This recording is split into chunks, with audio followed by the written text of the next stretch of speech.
दफ्तर में पति दुखी हुआ, तब साहेब से दुखी हुआ, बॉस से, अब वो डांट फटकार हो गई, तब क्या करे, वो भरा चला आया। पत्नी से कोई बहाना मिला, चाय लेट हो गई, उसने अपनी 100 गालियां पत्नी को दे के 2-4 थप्पड़ अप्पड़ मार के पति हल्का हो गया। अब पत्नी क्या करे, अब उसके अंदर चला गया। अब बोश का तो दुख उसने पत्नी में उतार लिया, पत्नी क्या करे, तब पत्नी इतने में पढ़ के बच्चा है, पढ़ता नहीं है जब। अब पति को तो मार सकती नहीं थी, तो बेटे को ही मार करके अपने को हल्का कर लिया। अब बेटा क्या करे, बेटे ने पाटी फेंकी, किताब फाड़ कर फेंक दी, बेटे ने पाटी से अपने को हल्का कर लिया। असल में मनुष्य हल्का नहीं हो पाता कामनाओं के बेग के कारण, और बेग निकालने का इतना कौन जिम्मेदार है कि निकालने दे। अब वो जड़ चीज थी तो बच्चे ने तो पाटी फेंक दी, यदि पाटी भी जिंदा होती तो वो किसी और को फेंकती। मनुष्य इस तरह अपने को सुखी करता है। समझदार भी कभी कर सकता है, पर सोचेगा यार अब तो शांति कोई, अब तो वो दे नहीं रहा, अब क्यों है। इसलिए वैराग्यवान व्यक्ति को अपने स्वरूप का सुख अनुभव होता है।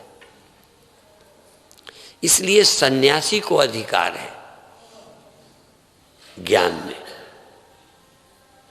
विरक्त को, त्यागी को अधिकार है ज्ञान निष्ठा का। कामना वाला समझे ही नहीं पाता। रोज वेदांत तो सुनाते रहो, सुख चीज में नहीं है, पद में नहीं है, किसी नेता को समझ आए। तुम लाख भाषण देते रहो, समझ आनी चाहिए। हम लोगों को समझ आता है कि आश्रम में सुख नहीं है,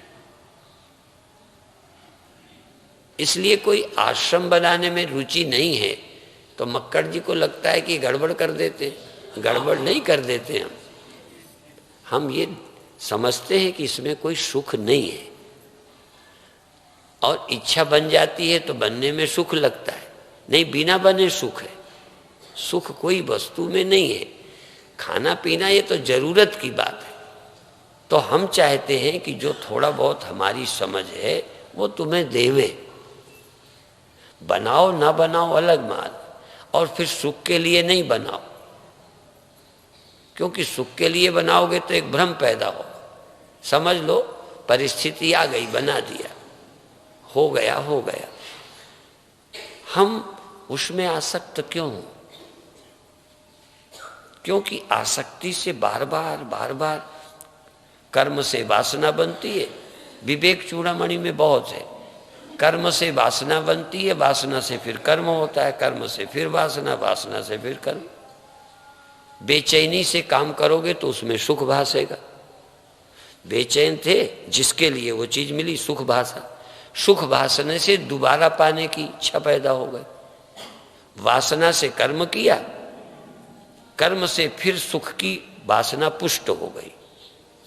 जब जब हम सफल होते हैं उससे सुख की वासना पक्की हो जाती है कि जैसे है ही सुख। हमारा निजी अनुभव है, सबका निजी अनुभव है कि सुख हमें मिला था गाली देने पर, पत्नी से सुख मिला था, मान दिया था, ये बड़ा अच्छा आदमी है, जबकि मान देने वाला सबसे खतरनाक आदमी है। तुमको फंसा दिया, अब तुम घर में चैन नहीं पाओगे। आज अभी मुझे इस कार्यक्रम में जाना है। गीता कुटीर में एक बार एक कोई आ गया व्यक्ति, चाहे वो कौन आटे वाला है ना, वो जो बिकता है आटा, हाँ शक्ति भोग। ऐसे कभी कभी वो जो नहीं रहे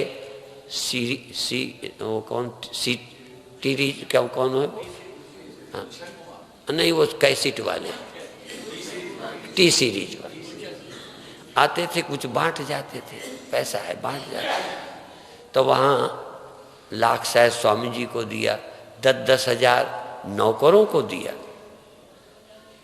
गायों की सेवा करने वालों को, और 500-500 भोजन करने वाले 500-700 संत। आजकल सुना है 1200 संत भोजन करने जाते हैं। और उन सबको 500-500। तो समझदार संत ले भी लिया, लेना तो बुरा लगा नहीं, पर वो संत क्या कहते हैं, यार हमारा दिमाग खराब कर दिया, अब कोई भंडारा अच्छा नहीं लगेगा।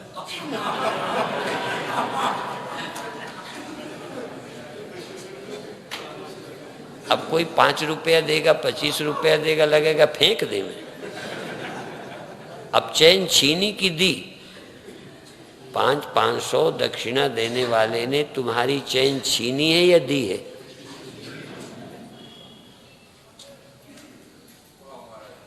तो ये मान देने वाले तुम्हें चैन दे रहे हैं।